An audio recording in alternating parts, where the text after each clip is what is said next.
va parler des personnes qui vous ont fait du mal. Et je parle pas que des gens en couple, je parle aussi des gens qui vous ont volé de l'argent, qui ont sali votre réputation, qui vous ont peut-être même agressé physiquement, verbalement, en tout cas quelqu'un qui s'est comporté d'une façon qui va à l'encontre des règles du karma, de l'évolution, en tout cas quelque chose de sale.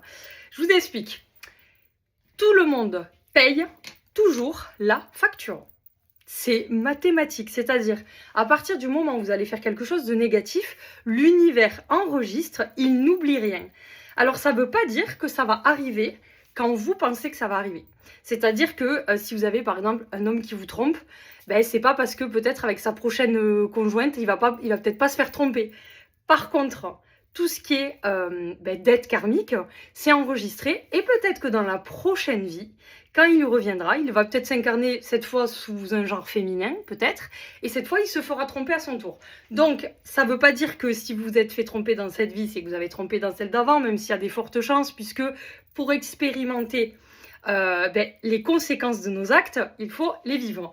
Donc en général, l'âme, elle est toujours des deux côtés de la pièce. C'est-à-dire que un coup, vous allez faire quelque chose de préjudiciable et un coup, vous allez l'expérimenter. Et c'est comme ça qu'on libère et qu'on transcende d'ailleurs tous les blocages et toutes les dettes karmiques. Donc si quelqu'un vous a fait du mal, ne vous inquiétez pas. N'alimentez pas la vengeance. Surtout si vous êtes scorpion, comme moi. Vraiment, je vous jure, ne perdez pas votre énergie à souhaiter que quelqu'un souffre ou soit puni parce que c'est le but. L'incarnation, là, c'est le but, c'est un cycle. Vous êtes heureux aujourd'hui, vous souffrez demain. Vous êtes heureux, vous souffrez. Donc de toute façon, ces personnes-là, tôt ou tard, elles seront mises face à leurs propres actions.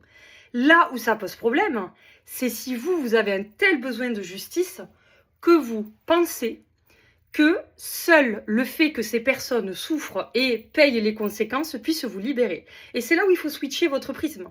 Parce que ça veut dire que vous ne pourrez pas trouver réparation, vous ne pourrez pas pardonner, être en paix, tant que l'autre n'aura pas été puni. Et malheureusement, les lois du karma font que, des fois, le temps, vu qu'il n'y a pas de temps, il peut s'étirer sur plusieurs vies. Donc vous n'avez pas le temps d'attendre que la personne soit punie.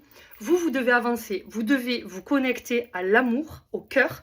Vous devez vous dire que vous ne pardonnez pas ou vous ne passez pas à autre chose par faiblesse ou parce que voilà, tout simplement que le karma s'occupera de l'administratif. Vous avancez, vous pensez à votre vie et surtout, vous tirez les conséquences de l'enseignement et vous passez à autre chose.